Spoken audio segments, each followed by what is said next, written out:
Hello, good morning. আমি রুশ্মি। অনেক দিন বাদে তোমাদের কাছে চলে এসেছি আবার একটা বড় ব্লগ নিয়ে। যারাদের অ্যানুয়াল এক্সাম এখনও শেষ হয়নি, কিন্তু যারার বার্থডেটা যেহেতু এক্সামের আগেই হয়েছিল, তাই আগে যাওয়ারই কথা ছিল, কিন্তু এই পরীক্ষার চাপে, পড়াশোনার চাপে তার বেরোনো হয়নি। প্রতি বছরের মতো এবছরও আমরা যাচ্ছি আদ্যাপীঠে নরনারায়ণ সেবায়। আর আমাদের মিট আপ পয়েন্ট ইছাপুর জল ট্যাঙ্ক, ওখানেই সবাই আসবে। চলো যাই। এসেও গেছে সবাই, আর আমরা এখন টোটোয় করে যাচ্ছি সলপে। সলপ থেকে আমরা বাসে করে যাব আদ্যাপীঠ। পরীক্ষা শেষ হতে না হতেই আমরা কিন্তু ঘোরাঘুরি চালু করে দিয়েছি। এরকম প্রতি শনিবারই আমাদের কোথাও না কোথাও যাওয়ার একটা প্ল্যানিং আছে। জানি না কতটা সেটা সাকসেসফুল হতে পারবে। মা আর রুমাদি ছিল ওই টোটোটাতে।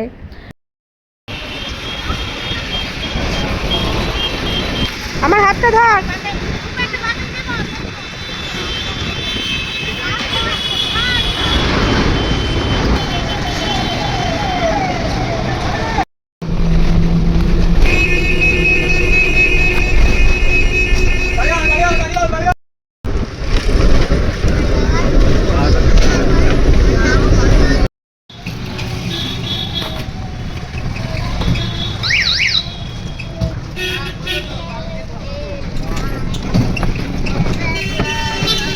আমরা যেদিন গিয়েছিলাম সেই দিন শ্রীরামকৃষ্ণের জন্মদিন ছিল। ভিতরে ঠাকুরের নাম গান হচ্ছে, তোমাদের সেখানেও নিয়ে যাব, কিন্তু আগে আদ্যা মায়ের কাছে পুজোটা দিয়ে দিলাম। সবাই না খেয়ে আছি, আর জারুও আমাদের সাথে সাথে না খেয়ে আছে।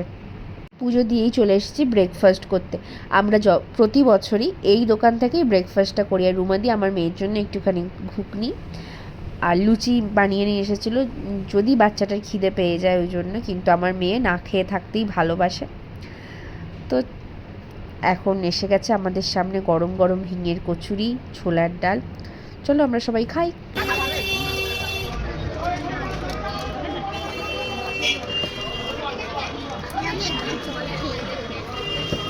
এটাই হচ্ছে আলাদা স্বাদ, তাই।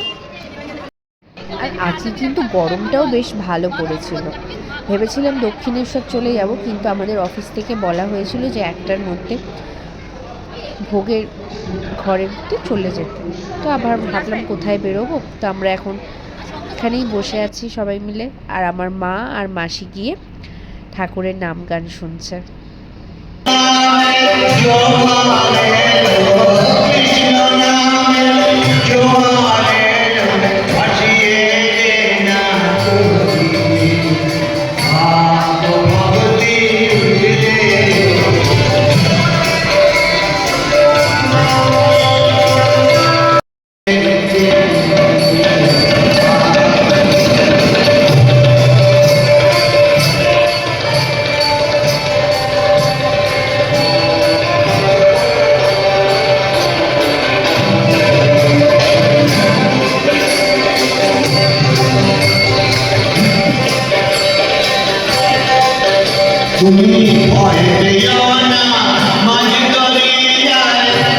নরনারায়ণ সেবার পর আমরা নিজেরাও ভোগ প্রসাদ খেয়ে চলে গিয়েছিলাম দক্ষিণেশ্বর।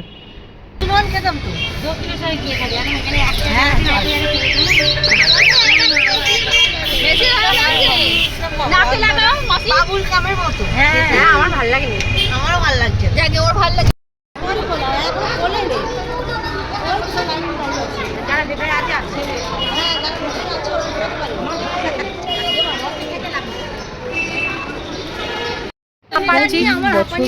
ওটা তো রোগ, ওটা তো মানে ওকে ওরকম ভাবে, ওটাতে প্রবলেম করে লাভ কি আছে?